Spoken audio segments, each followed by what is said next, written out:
Are you all excited today? Very good.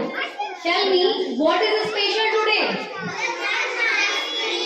तो कोई ये बताएगा जन्माष्टमी क्यों मनाते हैं जन्माष्टमी?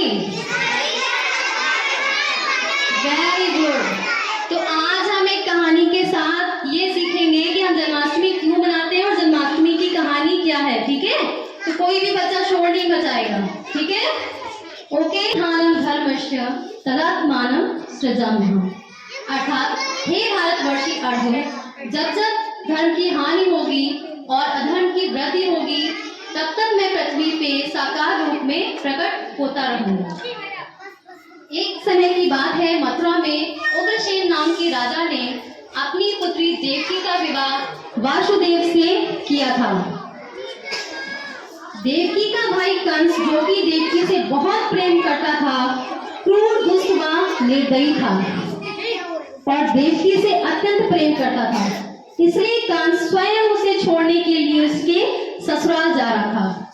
जब वह जा रहे थे तो बीच रास्ते में आकाशवाणी हुई, हे दुष्ट कंस, तूने इस धरती पे बहुत पाप किए हैं, इसलिए इस धरती से तेरे पाप नष्ट करने के लिए देवकी का 8वां पुत्र जन्म लेगा और वही तेरा विनाश करेगा।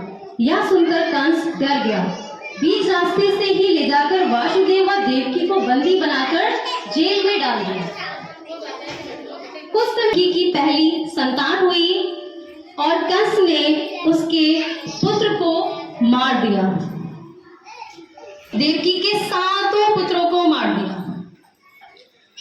फिर भगवान विष्णु ने मानव रूप धारण करके धरती पे जन्म लिया। फिर भगवान ने देवकी की 8वीं संतान बनकर जन्म लिया। जन्म लेते ही वहां दिव्य प्रकाश हुआ। फिर विष्णु जी ने वासुदेव से कहा, मैंने दुष्टों को मारने के लिए कृष्ण अवतार में जन्म लिया है। मैं आपसे विनती करता हूँ कि आपके दोस्त नंद बाबा के घर ले चलें। जहां उनकी पत्नी यशोदा ने बालिका को जन्म दिया है। फिर विष्णु जी ने कृष्ण बनकर जन्म लिया और यह कहकर वह गायब हो गए। फिर जेल बंदी गृह के दरवाजे अपने आप खुल गए और सारे पहरेदार बेहोश हो गए और नदी ने अपना पानी कम कर दिया। फिर वासुदेव नंद बाबा के यहाँ पहुंच जाते हैं और यशोदा की पुत्री की जगह कृष्ण को रखकर उस पुत्री को लेकर वापस चले जाते हैं।